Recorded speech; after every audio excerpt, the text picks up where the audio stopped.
Assalamualaikum warahmatullahi wabarakatuh. Saya Daryanti Sri Sekarwati, mahasiswa Universitas Terbuka UPBJJ Pontianak, program studi S1 PGSD dengan nomor induk 8777333564. Dengan kesempatan kali ini, saya akan mempraktekkan tugas praktikum IPA, yaitu pengelompokan bahan makanan, pengelompokan sayuran, uji karbohidrat, dan membuat menu makanan 4 sehat 5 sempurna dengan dosen pengampu Bapak Nur Arfianto Himawan, MPD GR.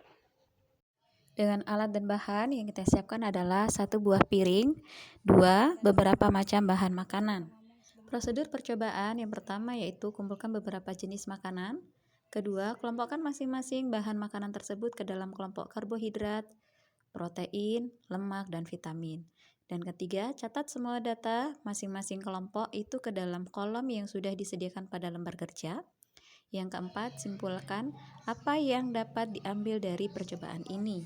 Untuk yang pertama, pengelompokan bahan makanan yang mengandung karbohidrat, yaitu ada jagung, kentang, biskuit, tepung, dan nasi. Dan yang kedua, yaitu bahan makanan yang mengandung vitamin, yaitu ada buah wortel, anggur, apel, tomat, dan pisang. Selanjutnya, ada sayur sawi, kangkung, dan kol juga termasuk vitamin. Dan yang ketiga, ada terong, tomat, dan timun. Bahan selanjutnya, makanan yang mengandung protein, yaitu air susu kedelai, telur, dan tahu. Bahan makanan yang mengandung lemak, yaitu minyak goreng, margarin, dan selanjutnya saya akan melakukan praktikum pengelompokan sayuran, yaitu dengan alat dan bahan 1 buah tempat plastik atau kaca dan beberapa macam sayuran. Di sini saya menggunakan sayur kentang, kangkung, wortel, sawi, tomat, kacang panjang, buncis, kecambah, dan jagung. Dalam pengelompokannya, sayuran yaitu yang terdiri dari sayuran daun, yaitu sayur sawi, kangkung, dan kol. Yang termasuk dalam sayuran buah yaitu jagung, terong, tomat, dan timun. Yang termasuk dalam sayuran akar umbi yaitu wortel, kentang, dan sayuran kacang-kacangan seperti kacang panjang, kacang buncis, dan kacang kecambah.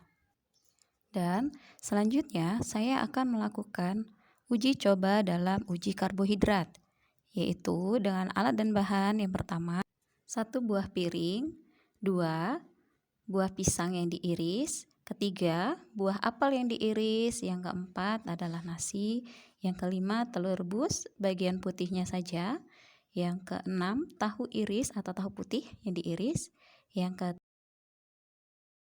kedelapan biskuit 1 potong, yang ke-9 tepung terigu, yang ke-10 ada gula pasir, 11 kentang diiris kecil, dan yang terakhir ada betadin.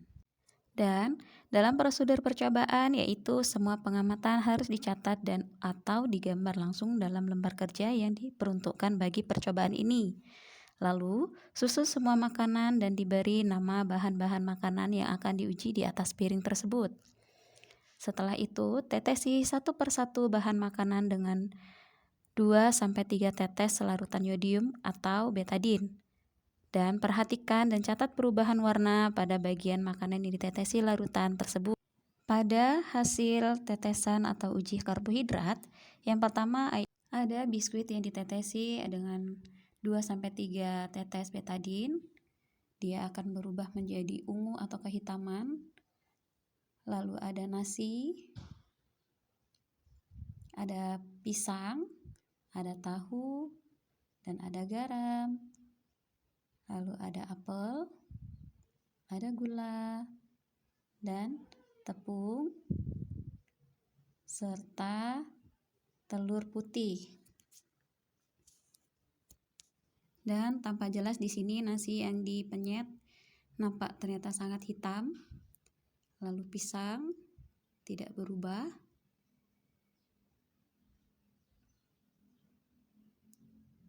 Lalu ada tahu juga tidak berubah. Lalu ada garam yang sudah ditetesi juga tidak berubah. Lalu ada buah apel. Di sini juga buah apel tidak berubah.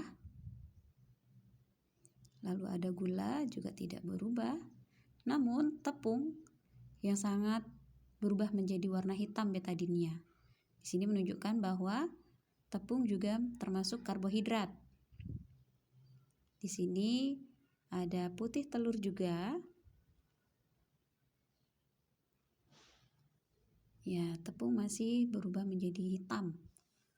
Lalu putih telur juga tidak,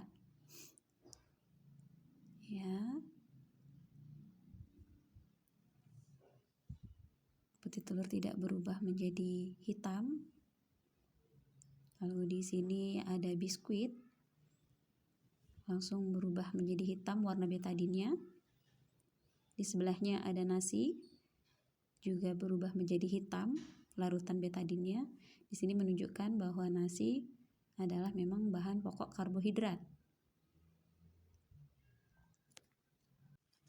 Dan hasil dari uji coba karbohidrat di sini yaitu pertama tadi hasil dari pisang yang diiris kecil ditetesi dengan larutan yodium atau reagen Lugol yang tidak menghasilkan warna ungu kebiruan. Hal itu berarti pisang tidak termasuk golongan karbohidrat. Kedua, apel. Pada uji karbohidrat, apel yang diiris kecil ditetesi dengan larutan yodium atau Lugol berubah warna menjadi coklat. Hal itu menunjukkan bahwa apel tidak mengandung karbohidrat. Nasi, uji karbohidrat. Berubah warna ungu pekat atau menjadi biru kehitaman. Hal itu menunjukkan bahwa nasi mengandung karbohidrat. Yang keempat, ada telur rebus atau bagian putihnya saja saat ditetesi reagen Lugol menghasilkan warna putih kekuningan. Hal itu berarti tidak menunjukkan bahwa putih telur tidak mengandung karbohidrat. Yang kelima, tahu putih. Uji karbohidrat setelah ditetesi Lugol berubah warna menjadi putih kecoklatan. Hal itu menunjukkan bahwa tahu tidak mengandung karbohidrat. Yang keenam, biskuit. Di sini biskuit setelah ditetesin berubah menjadi warna hitam. Hal ini menunjukkan bahwa biskuit mengandung karbohidrat. Dan yang kedelapan, tepung terigu yang setelah ditetesin dengan larutan Lugol berubah warna menjadi biru kehitaman. Ini menunjukkan bahwa tepung kanji atau tepung terigu mengandung karbohidrat. Yang kedelapan yaitu gula pasir. Uji karbohidrat setelah diteteskan Lugol berubah warna menjadi coklat. Hal itu menunjukkan bahwa gula pasir tidak mengandung karbohidrat.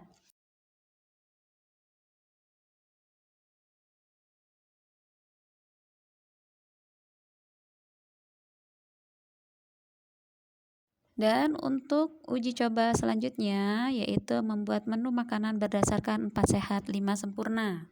Tujuan percobaan ini yaitu dapat membuat menu sederhana makanan berdasarkan 4 sehat 5 sempurna. Alat dan bahan yaitu peralatan masak seperti kompor gas, kuali, panci, pisau, mangkuk, piring, plastik. Selanjutnya bumbu seperti bawang putih, bawang merah, ketumbar, garam, dan gula. Lalu di sini ada 1 buah tempe, 1 buah telur, sayuran bayam, wortel, buah jeruk, dan susu. Makanan 4 sehat 5 sempurna merupakan pedoman makanan sehat dalam waktu yang lalu. Saat ini pedoman itu sudah berganti menjadi pedoman gizi seimbang. Hal ini dikarenakan pada pedoman 4 sehat 5 sempurna ditemukan berbagai kekurangan yang justru akan memberikan beban baru pada masalah gizi di Indonesia. Kita sudah tidak menggunakan pedoman 4 sehat 5 sempurna karena makanan 4 sehat yang terdiri dari 4 kelompok makanan itu belum tentu sehat sebab tidak ditentukan porsi dan jenis yang disesuaikan dengan kebutuhan tubuh. Sedangkan pada pedoman gizi seimbang memberikan gambaran besaran porsi, juga termasuk keamanan makanan yang akan dikonsumsi, juga tentang aktivitas fisik dan beberapa poin lainnya yang berkaitan dengan pola hidup sehat.